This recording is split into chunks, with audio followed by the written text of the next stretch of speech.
Mahilig mag-date, date ng date, gastos ng gastos, pero ni isa walang nakatuluyan. Diba? Mahilig ka makipag-date, nakikipaglandian ka, pero laging isahan lang, hindi nasusundan. Dapat mahal, umpisa pa lang itodo mo na, umpisa pa lang galingan mo na, diba? Mapalandian man yan o talking stage. Dapat performance level.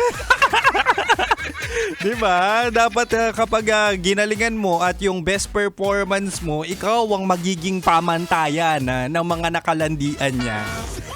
At syempre, kapag ikaw ang pamantayan, ikaw ang hahanap-hanapin. mahal, mahal, mahal! 안녕하세요, 김치노입니다. Ay, dito na naman si Kim Chino ne. At talaga nga namang na-miss kita ne. Ako na naman to, mahal. Ang spicy opa mo sa radyo na kapag natikman mo, hahanap-hanapin mo. Ako to, mahal, DJ Kim Chino. At makakasama mo ko, ka-69 mo ko. 6 to 9 p.m. mo po ako malalasap at makakalambingan. Pero mahal no, mabalik tayo. Totoo yun kunwari first date nyo. Tapos kapag first date, dapat full performance na agad. Diba? Yung paghahandaan mo kasi first impression last. Totoo yun. Kumbaga, gagawin mo yung mga bagay na talaga nga namang ikakapogi at ikakaganda mo para magkaroon ng susunod na date. Kasi ako naaawa na rin ako sa'yo minsan eh. Date ka ng date, ang gastos-gastos, wala ka ng pera, wala ka pang naging jowa. At dahil concern ako mahal, tonight sa ating Chinitox, usapang pag-ibig mula sa chinito ng buhay mo, eto na nga mahal, ibibigay ko ang 3 pangmalakasang tips sa first date. Ito na mahal. Unang tip sa first date, dapat ikaw ay malinis. Ito na yung sinasabi kong good hygiene at dapat presentable ka, mahal, 'di ba? Kasi yung kadate mo, syempre nakilala mo sa social media. Ang reference niyan sa'yo talaga ay kung ano yung picture mo sa social media. Kung nakikita kanyang talaga nga namang maputi, mabango, magandang ngipin, so madali niyang i-assume na ang bango-bango mo. Kaya mahal, panindigan mo.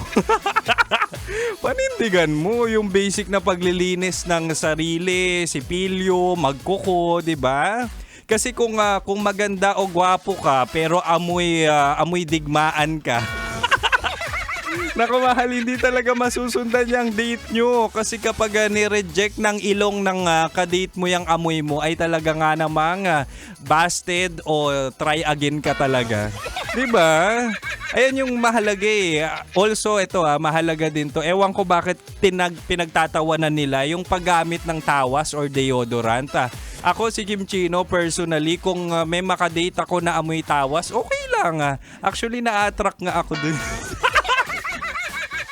Hindi, parang ang dali mong ma-assume na talaga nga namang concern siya at gusto niyang maging mabango kapag kami ay nag-date. Talaga nga namang plus points yan. Kaya mahal, kung ikaw ay tamad maligo ngayong tag-ulan, huwag kang tamarin. Kasi alam ko naman na kailangan mong maligo.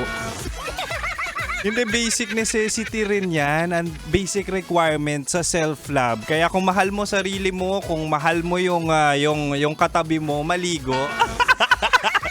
Gustong-gusto ni Kim Chino na umamoy. Ewan ko ba kung dating buhay ko ba ay dati ba akong aso? Hilig sa dog? Oo. Anyway, mahal. Hanggang 9 p.m. pa si Kim Chino. Makakasama mo ako sa aking Chinitox. Usapang pag-ibig mula sa Chinito?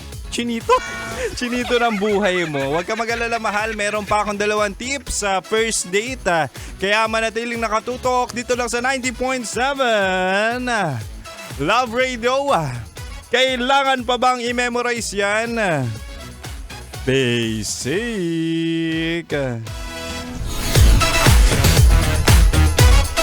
Metro's number one. Metro's number